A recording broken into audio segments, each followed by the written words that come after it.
Assalamualaikum warahmatullahi wabarakatuh. Om Swastiastu, Namo Buddhaya. Perkenalkan, nama saya Amelia Restu Panggayu. Di sini saya akan mempresentasikan materi 3 tentang hakikat perkembangan peserta didik. Bab perkembangan peserta didik.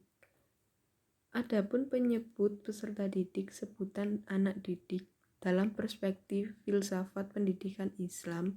Hakikat anak didik terdiri dari beberapa macam. Yang pertama, anak didik adalah darah daging sendiri. Orang tahu adalah pendidikan bagi anak-anaknya, maka semua keturunannya menjadi anak didiknya di dalam keluarga.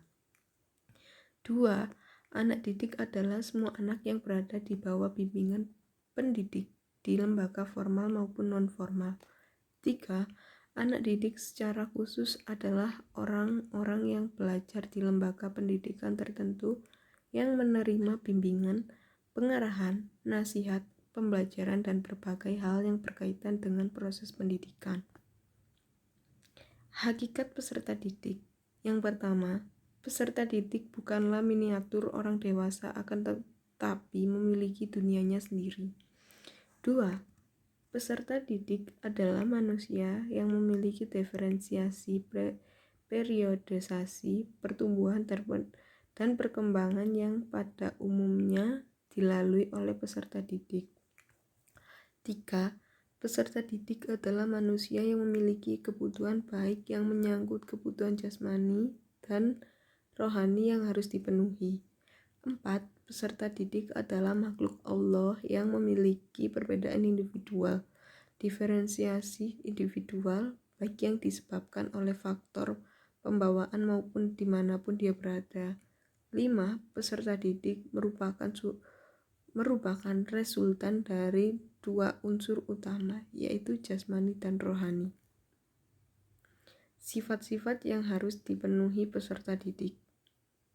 1. Belajar merupakan proses jiwa. Seorang siswa akan dalam belajarnya apabila proses jiwa, bukan proses fisik. Dari sinilah Al-Ghazali menyarankan jiwa dari perilaku buruk, sifat-sifat tercela, dan budi pekerti yang rendah. 2. Belajar menentukan konsentrasi. Murid memutuskan perhatiannya untuk konsentrasi terhadap ilmu yang sedang dikaji dan dipelajarinya. Ia harus mengurangi ketergantungannya kepada masalah keduniaan.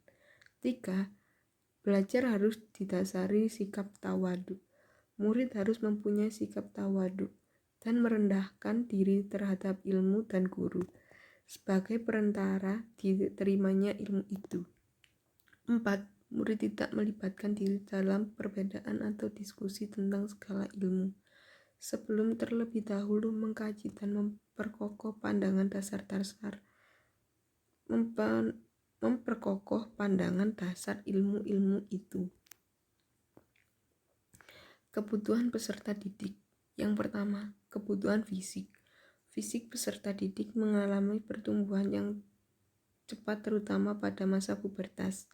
Kebutuhan biologis, yaitu berupa makan, minum, dan istirahat. Kedua, kebutuhan sosial.